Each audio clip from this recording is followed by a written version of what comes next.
Bonjour ou bonsoir, cela dépendra de l'heure où vous regardez la vidéo. Amis internautes, fidèles internautes d'Autre de l'essentiel, nous revoilà encore une fois sur cette biir chaîne Autre de l'essentiel. Cette fois-ci, comme nous l'avons fait, donc ma ñëwaat ci beneen chronique du jour, comme nous l'avons fait à chaque fois nag di fi indi lépp loo xam ne ay thème la actualité la, mais tout domaine lépp boo xamante ni tey bu ñu ko waxee dina concerner la population, mais aussi pour apporter ko li nga xamante ne mooy benn changement positif dans sa vie. Là, je vais vous saluer, c'est Ramatoulaye Seck,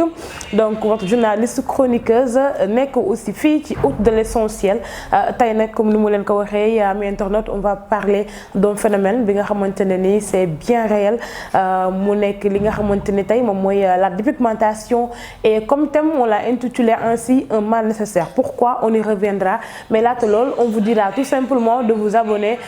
sur notre chaîne Autre de l'essentiel, d'activer la cloche de notification. C'est important parce que ainsi ngeen di mën a jot lépp loo xam ne rek vidéo la ñu koy def di ko partager ci li nga xamante ne mooy chaîne bi. N'oubliez pas aussi de partager nos vidéos, c'est ainsi aussi que ñeneen aussi la ñu mën di intéresser wu sur ce que nous faisons, bu ko defee impact bi gën a large ñëpp mën ci bénéficier wu, bu ko defee aussi li nga xamante ne mooy audience aussi mën a large bu baax a baax. Donc comme je vous le disais, aujourd'hui on va parler de la dépigmentation, mais laquelle? Parce que il faut faire la différence. Il y a deux formes de dépigmentation qu'on dira: la dépigmentation artificielle, cosmétique, ou bien même la dépigmentation volontaire. Donc ce sont des synonymes qu'on emploie souvent. Ci dépigmentation bi nga xamante ne tey mën nañu wax cognitif, wala dépigmentation bi nga xamante ne tey c'est une dépigmentation naturelle. Parce que quand on dira cognitif ou bien une dépigmentation bi nga xamante ne mooy génétique,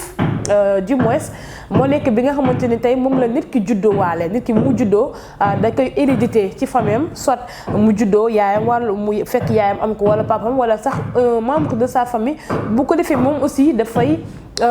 adopter li nga xamante ni tey moom mooy cette forme de dépigmentation qui est naturelle, qui est vraiment indépendant de li nga xamante ne moom mooy sa volonté. On parle pas de cette dépigmentation parce que mën nañ ko faj via li nga xamante ne tey mën nañ def par des greffes de peau ou bien même par des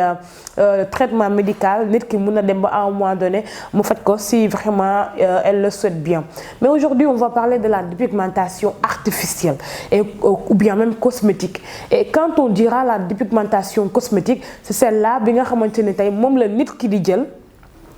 dem ci boutique yi, dem ci des personnes yi nga xamante ne ñoom ñooy génne des produits pour que ñu mun a changer peau bi nga xamante ne moom lañ juddoo waale. Parce que faut le noter, il y a un pigment bi nga xamante ne kenn ku nekk moom la am, et à la base c'est naturel. Donc on vient tous avec une peau naturelle, on vient tous avec peau bi nga xamante ne moom la Yàlla créé pour doomu aadama yi. Maintenant quand on fait la dépigmentation, c'est changer de coloration, c'est essayer de changer le pigment qui est dans la peau pour adopter wala indi bi nga xamante ne tey moom la ñu bëgg. Donc on va pas faire des jugements de valeur, on dira pas que c'est bon ou c'est mauvais ou bien qu'est-ce qui anime les gens qu'il le faut, pourquoi ñu koy def dañ ko war a bàyyi, non, mais on mettra tout simplement des éléments objectifs. On fera tout simplement une analyse vraiment très objective et montrer les effets, parce que c'est important. Quand on voit qu'une personne fait quelque chose, on voit l'impact que cette chose a sur sa personne, sur sa santé entre autres. Donc beaucoup de faits, lesquels nous connaissons que mën a jël benn décret de conscience bi d'une manière très volontaire,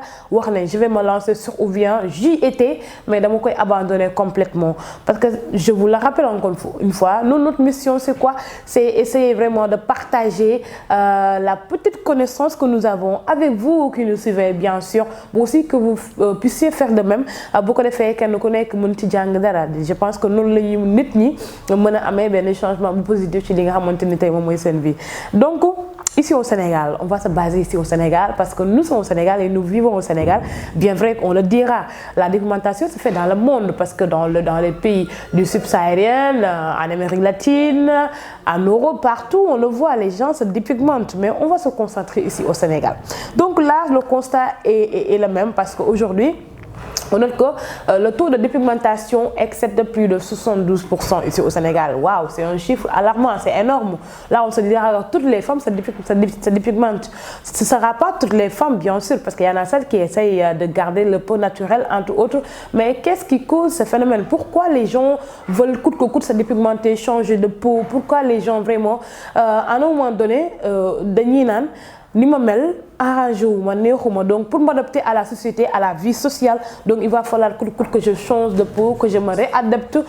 ci li nga xamante ne moom mooy cursus wala ci conjoncture sociale bi nga xamante ni tey moom la dëkk bi am donc mu doon loo xamante ne ni beaucoup de phénomènes beaucoup de causes peuvent le justifier et nous allons un peu essayer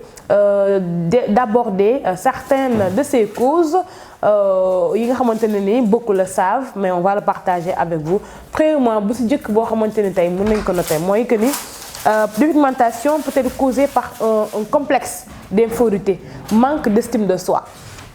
Parce que la personne qui naît avec une couleur de la peau bien définie et qui se dit que non, moi je me sens pas du tout bien sur ma peau, moi je vois que ma peau ne m'intéresse pas, moi je vois que je suis pas belle dans ma peau, là il y a un complexe d'infériorité, il y a un sentiment, il y a un manque de confiance en soi parce qu'on voit que X, Y, Z est tel ou tel, donc moi aussi je me vois en eux. Et comme on a l'habitude de le dire, la création divine n'est jamais vilaine, donc c'est juste la personne bi nga xamante ne moom moo nekk dans sa peau qui se voit belle ou ne pas belle entre autres. Donc première bi nga xamante ne tey moom mooy cause bi ñu mën noter moom mooy que ni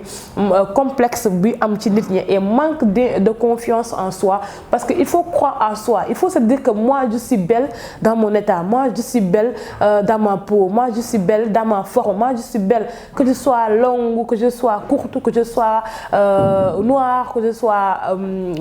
comment dirais-je rouge, jaune, entre autres. Donc je suis belle dedans. Mais si on n'a pas cette confiance en soi, donc on a tendance à copier ce que font les autres, on a tendance à vouloir être comme les autres et ça vraiment c'est pas du tout bon pour nous. Deuxième chose, c'est la perception de la beauté. Par exemple, ici au Sénégal, on le dira,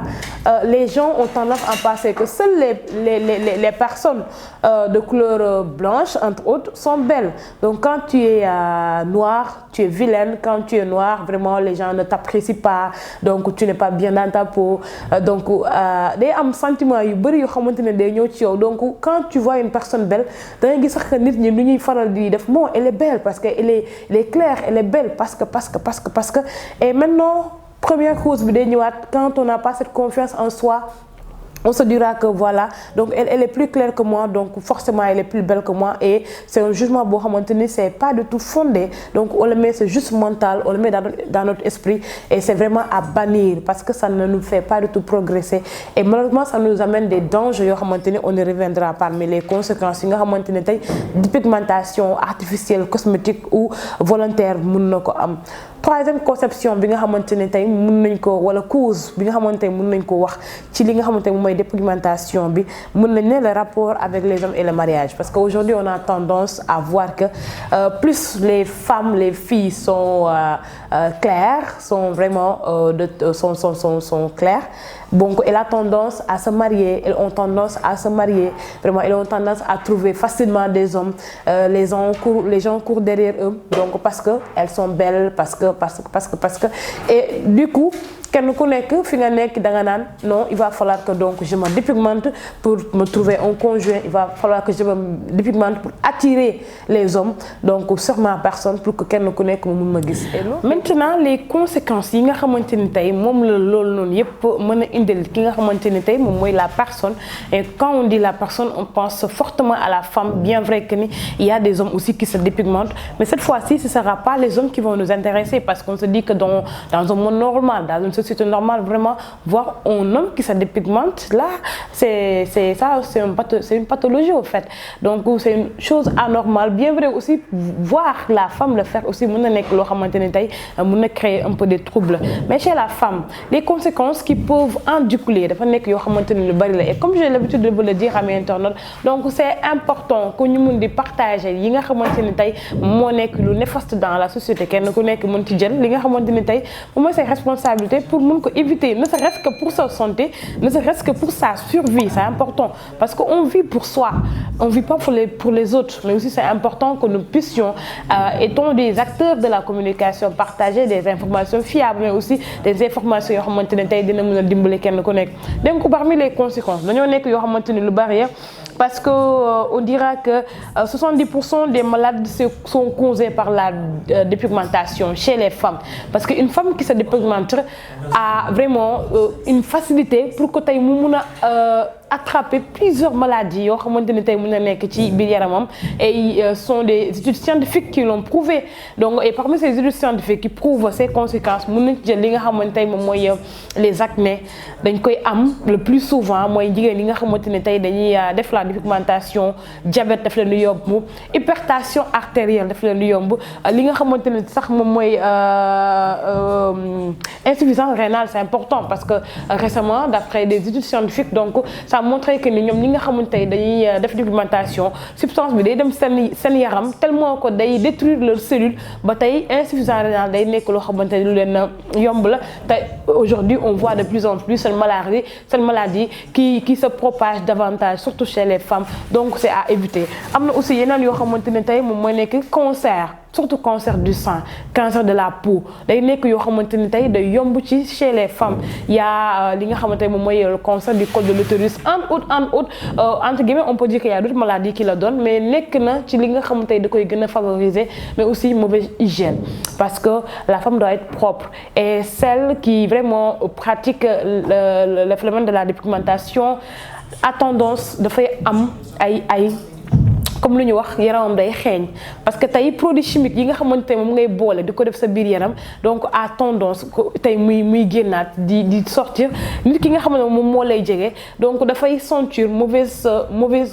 comment dire encore xet boobu nga xamante ne tey moom mooy nekk sa biir yaram donc du nekk loo xamante ni tey lu bien la donc tu as tendance à vraiment te laver encore une fois mais du dañ surtout ak période tàngaay bi nga xamante ne day ñëw donc ñëw à chaque fois fu ñu mën ci nekk rek da ngay xam ne ñi sont des femmes qui se dépigmentent day am benn odeur bu insupportable boo xamante dafay dégager wu ci ñoom. Donc mu doon des choses yoo xamante ni vraiment yaakaar naa ni kenn ku nekkoon nag mun éviter parce que la beauté elle est importante oui, mais beauté bi nga xamante ni tey moom elle est naturelle et en amont je l'ai dit, la création divine n'est jamais vilaine. Kenn ku nekk ci ni la yàlla bindee rek boo ci sentir sa bopp et tu as cette confiance en soi, je pense que tu peux te retrouver belle, tu peux te dire que ni moi je suis plus belle que tout le monde dans cette planète et nga mun a garder peau bi nga xamante ne nga am mais en bien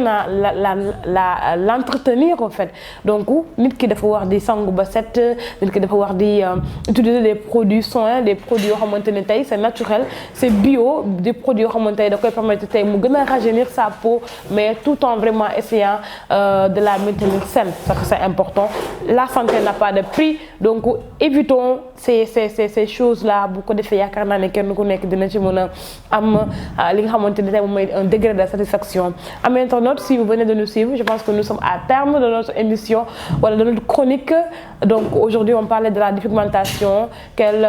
soit naturelle, cosmétique ou qu'elle soit cosmétique, qu'elle soit volontaire ou bien qu'elle soit li nga xamante ne tey moom mooy artificielle. Donc si bien sûr vous aimez la vidéo, n'oubliez pas de la partager, n'oubliez pas aussi de mettre vos commentaires parce que c'est important, c'est ainsi que nous aurons la possibilité de savoir aussi bien aussi seen point de vue par rapport ak thème bi nga xamante ne aussi ñu ngi koy joxe. Sur ce, je vous dis à la semaine prochaine ci beneen émission, bien sûr peut-être qu'avec une autre invitée wala un invité ak beneen chronique du jour. D'ici là, portez-vous bien, à la semaine prochaine.